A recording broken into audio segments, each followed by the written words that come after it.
उत्तर प्रदेश विधानसभा का शीतकालीन सत्र भारी शोर शराबे के बीच अनिश्चितकालीन के लिए स्थगित कर दिया गया। दरअसल गृह मंत्री अमित शाह के संविधान निर्माता डॉक्टर बाबा साहेब अंबेडकर पर दिए गए बयान के बाद सपा सदस्य विधानसभा में डॉक्टर अंबेडकर की फोटो लेकर पहुंचे थे। सदन की कार्यवाही के दौरान जमकर हंगामा होता रहा, जिसके बाद सदन को स्थगित कर दिया गया। सदन के स्थगित होने के बाद सपा विधायक से बात की है हमारे संवाददाता ने। सुनिए उन्होंने क्या कुछ कहा है। चौथा दिन था, अनुपूरक बजट और कुंभ को लेकर चर्चा हो रही थी, लेकिन सदन की शुरुआत में ही जिस प्रकार से समाजवादी पार्टी के विधायकों ने बी.आर. अम्बेडकर की तस्वीर लेकर सदन में पहुंचे और वहां पे जबरदस्त हंगामा हुआ। उसके बाद सदन स्थगित हो गया। हमारे साथ बातचीत करने के लिए समाजवादी पार्टी के विधायक मौजूद हैं और उनसे बातचीत करेंगे और जानने की कोशिश करेंगे कि आखिर में क्या कुछ सर सदन क्यों स्थगित किया गया और क्या सोचते हैं इसको। देखिए, जिस तरह से भारतीय जनता पार्टी के लोगों ने संविधान का अपमान किया है, बाबा साहब डॉक्टर भीमराव अंबेडकर जी का अपमान किया है, इसके विरोध में समाजवादी पार्टी के सारे संपूर्ण विधायक बेल में उतर करके भारतीय जनता पार्टी की इस गलत सोच का विरोध किया है। इसलिए कि भारतीय जनता पार्टी की सरकार चल रही है दिल्ली और लखनऊ में, और स्थिति इतनी खराब है। आप स्वास्थ्य विभाग को ले लीजिए, अस्पतालों में दवाइयाँ नहीं है, सारे उपकरण खराब पड़े हैं। किसी तरह से आउटसोर्सिंग के डॉक्टर फार्मासिस्ट के बदौलत अस्पताल चल रहे हैं।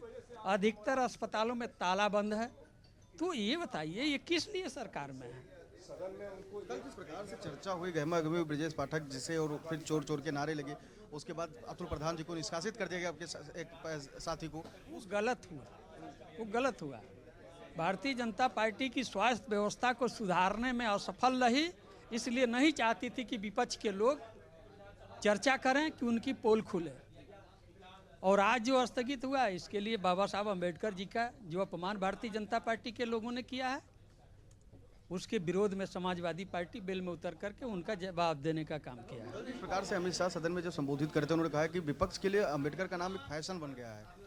ये अगर ईश्वर का नाम ले तो शायद मुक्ति मिल जाए सबको। देखिए, पिछड़े और दलित और अल्पसंख्यक के लिए बाबा साहब भगवान के समान ही हैं। उन्होंने उपहास उड़ाया है बाबा साहब का।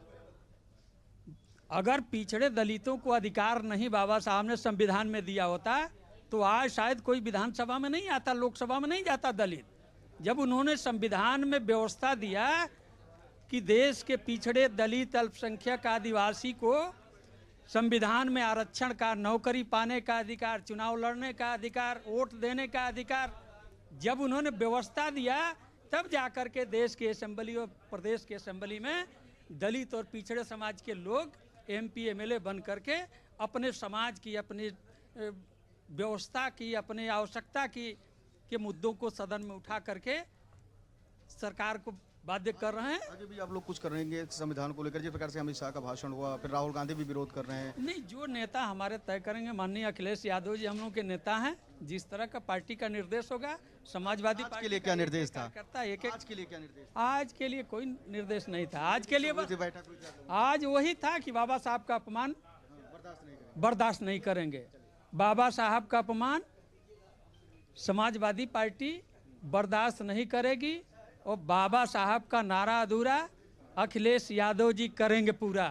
तो लगातार आप देख सकते हैं कि जिस प्रकार से आज सदन स्थगित हुआ, उसके बाद समाजवादी पार्टी के नेताओं ने कहा कि जिस प्रकार से बाबा साहब का अपमान किया गया, उसके बाद हम लोग उसको सहने वाले नहीं है। इसलिए हम लोग बी.आर. अम्बेडकर जी की तस्वीर लेकर विधानसभा सत्र के दौरान गए थे, जहां पे हम लोगों ने नारे लगे। उसके बाद जो विधानसभा अध्यक्ष थे सतीश महाना, उन्होंने सदन को अनिश्चितकालीन के लिए निरस्त कर दिया। कैमरा पर्सन जितेंद्र के साथ मैं संजय पांडे, एशियन न्यूज लखनऊ।